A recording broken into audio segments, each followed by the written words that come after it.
Petit immopreneur, je t'espère en forme. Un échange que je viens d'avoir avec une immopreneur que je vais avoir le plaisir d'accompagner là dans les semaines qui viennent pour l'achat de son appartement, qui m'a vraiment donné envie d'appuyer sur un point précis. Je vais te donner l'anecdote un peu pour que tu comprennes ce que je veux te dire dans cette vidéo. C'est une personne que j'avais eue il y a un an en arrière. Donc, on était en début 2022 qui voulait investir dans l'immobilier. Et à l'époque, en fait, sa situation quand même l'a expliqué parce que c'est comme ça que nous, on fonctionne. Quand tu prends un rendez-vous avec moi ou une personne de mon équipe, on t'écoute, on analyse ton profil et on te demande quel est ton projet. Mais parfois, on peut te dire, parce que c'est le cas, que ton projet ne colle pas avec ton profil. Et on va te diriger vers, selon nous, avec l'expérience que j'ai aujourd'hui, le projet que tu peux réaliser aujourd'hui avec certitude et qui peut passer maintenant à toi d'accepter ou pas. Et si tu ne vas pas dans le sens de notre conseil, bah malheureusement, on ne pourra pas te suivre parce qu'on suit les personnes dont on est sûr qu'on peut accompagner jusqu'au bout avec un résultat positif. Bref. Je reviens sur ce que je te disais. Donc, c'est une personne que j'avais eu moi-même en call en début 2022 qui souhaitait acheter un immeuble de rapport. Après étude de son profil, écouter où est-ce qu'elle en était, est-ce qu'elle allait investir seule ou pas, son niveau de revenu, son niveau d'épargne.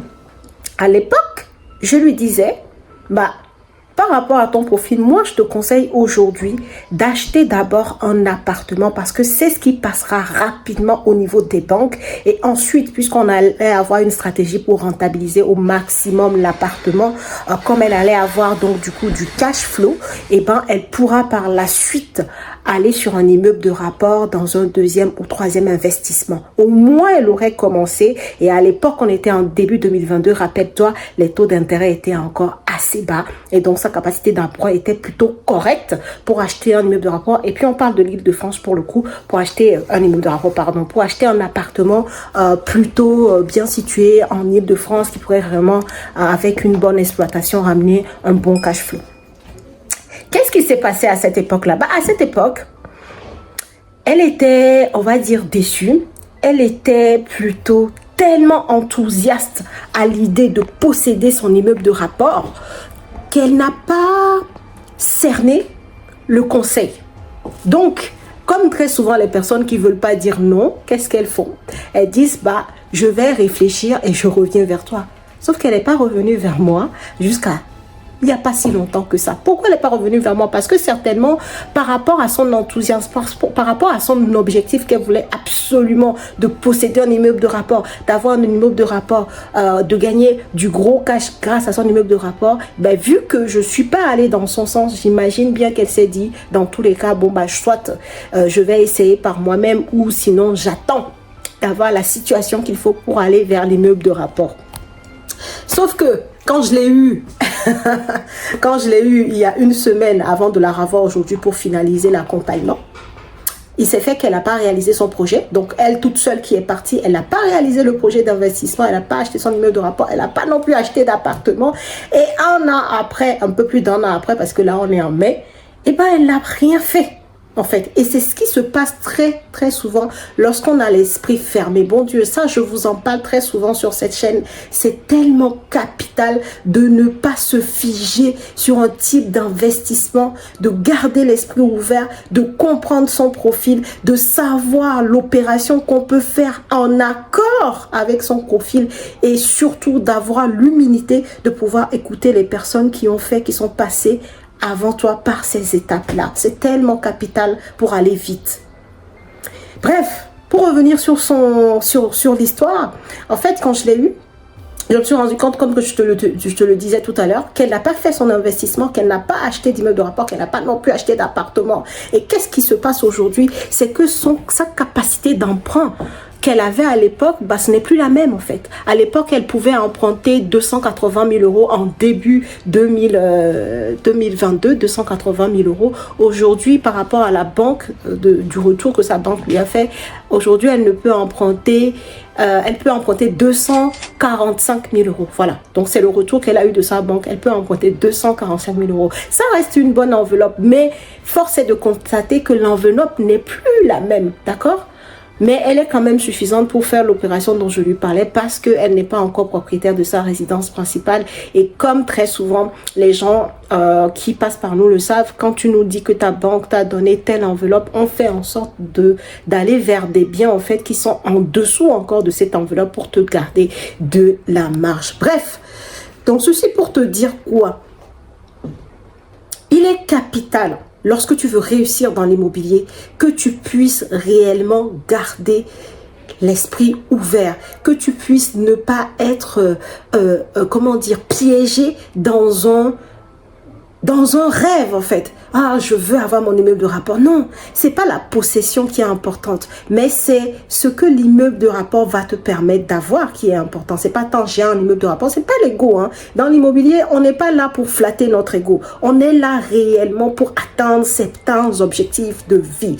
Maintenant, si tu te dis que je veux acheter un immeuble de rapport, mais que ta situation actuelle ne te permet pas d'acheter un immeuble de rapport, tu sais la plus grosse erreur, l'erreur la plus monumentale que tu puisses faire, c'est de dire que je reporte après. Je fais en sorte d'avoir le profil pour acheter mon immeuble de rapport. C'est l'erreur capitale, mais c'est l'erreur, mais vraiment, qui va t'écouter cher. Combien ça lui coûte cher aujourd'hui? Pourquoi je dis ça lui coûte cher? Là, on va réaliser son projet. Elle va finalement partir, ce que je lui ai dit, parce qu'elle est toujours locataire. Donc, on va partir sur une opération d'appartement pour avoir une exploitation qui fasse en sorte, voilà, comme ce que je t'ai dit, c'est la stratégie finalement qu'on va mettre en place. Sauf que elle a perdu une année.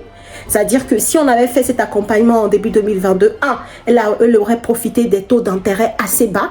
Donc ça aurait été vraiment génial pour son investissement, pour sa mensualité de crédit qu'elle pourrait payer. Et de deux, elle aurait déjà fini depuis un moment de faire sa rénovation et de pouvoir mettre ses locataires en place. Ce qui n'est pas le cas aujourd'hui puisqu'elle n'a rien fait. Il y a une année qui sont passées et aujourd'hui sur 20 ans. Non, sa banque lui a proposé 25 ans sur 25 ans. On est sur un taux de 3,80. À l'époque, on était encore sur 2% maximum sur 25 ans. Là, le taux qu'on lui propose, c'est de 3,80. Et je sais que dans les mois à venir, ce taux-là va encore augmenter. Donc, s'il te plaît, je te raconte cette anecdote, cette histoire, parce que c'est pas une anecdote, c'est vraiment une histoire qui arrive à une future immopreneur, pour que toi aussi, tu en prennes conscience. Je ne sais pas le type d'investissement qui te prend au trip. Tu es en mode, moi, je veux ça. Mais le plus important, c'est de commencer, d'accord? Et des fois, dans la vie, on ne peut pas forcément commencer par ce que l'on souhaite, mais par ce qu'on peut, en fait. Si aujourd'hui, tu peux n'acheter qu'un studio, achète le studio et réfléchis sur le mode d'exploitation que tu peux en faire pour pouvoir tirer le maximum de rentabilité. Si aujourd'hui tu ne peux acheter qu'un T2, achète le T2. Même si dans ton cerveau, dans ton rêve, dans ton idéal, tu souhaites acheter une maison de je sais pas combien, tu souhaites acheter un immeuble de rapport de 10 lots, mais ta situation d'aujourd'hui ne permet pas d'arriver à cet objectif-là à l'instant T. Va vers ce que tu peux faire. Et commence quelque part et profite de l'effet de levier bancaire. Ne laisse pas passer le temps parce que plus tu laisses passer le temps et comme on n'a pas de boule de cristal, par exemple cette personne en début 2022, même si on savait que les taux allaient augmenter, on ne l'imaginait pas aussi fort. Résultat, aujourd'hui, sa capacité d'emprunt a baissé, la mensualité de crédit qu'elle va payer. Enfin bref, c'est sûr que avoir un taux de 2 ou 2,20 sur 25 ans, c'est clairement mieux que d'avoir un taux de 3,80 quoi. Tu vois ça, voilà. Clairement, c'est sûr que payer l'argent moins cher, c'est toujours mieux, tu vois. Et aujourd'hui, elle ne le fait pas parce que elle n'a pas su, en fait, saisir l'opportunité, même si cette opportunité-là ne représentait pas son idéal, en fait. Et c'est tellement capital. Je sais pas si je dois même faire 20 vidéos pour que vous compreniez là. Je pense que je vais le faire parce que c'est important de ne pas, dans l'immobilier, être dans l'attentisme, même dans la vie en général. Prendre toujours ce que la vie te donne en fait. Prendre toujours ce qui est dans tes cordes, ce qui est dans tes moyens, même si tu as un idéal et petit à petit faire une stratégie pour aller vers cet idéal-là. Moi, c'est ce que je te conseille et c'est ce que je t'applique, je t'assure. Cette année, par exemple, je prévois d'acheter un immeuble de rapport. Tu le sais, je crois que je te l'ai montré, ou en tout cas je t'ai donné les chiffres. C'est un gros immeuble de rapport avec plusieurs appartements. On parle de 10 lots. Je suis en train de chercher actuellement le financement. Ce n'est pas chose simple. Par contre, à côté de ça, je suis en train ici de visiter des appartements. Je visite d'autres choses parce que si jamais ça ne va pas au bout, je sais que je peux encore acheter autre chose, et je suis prête même à aller vers des petits biens, tant que ce sont des biens rentables, tant que je suis en train d'accroître mon patrimoine. It's okay, en fait. Si j'arrive pas à acheter le gros immeuble, si c'est un petit, si c'est un studio, si c'est, peu importe, tant que c'est rentable et que ça rentre dans mon patrimoine se gonfle avec des biens qui ont un potentiel de plus-value et en plus qui me crachent un peu de cash flow, j'y vais en fait. Je ne suis pas dans l'idéalisme, dans le rêve absolu. Là, dans la réalité, profitez toujours des opportunités, même si elles ne semblent pas au premier abord être notre idéal, ok? Donc, c'est très important aujourd'hui de vraiment être au fait de ça, être à l'aise avec ça. Bref, je vais pas aller trop loin dans cette vidéo. Je pense que j'en ai déjà dit pas mal.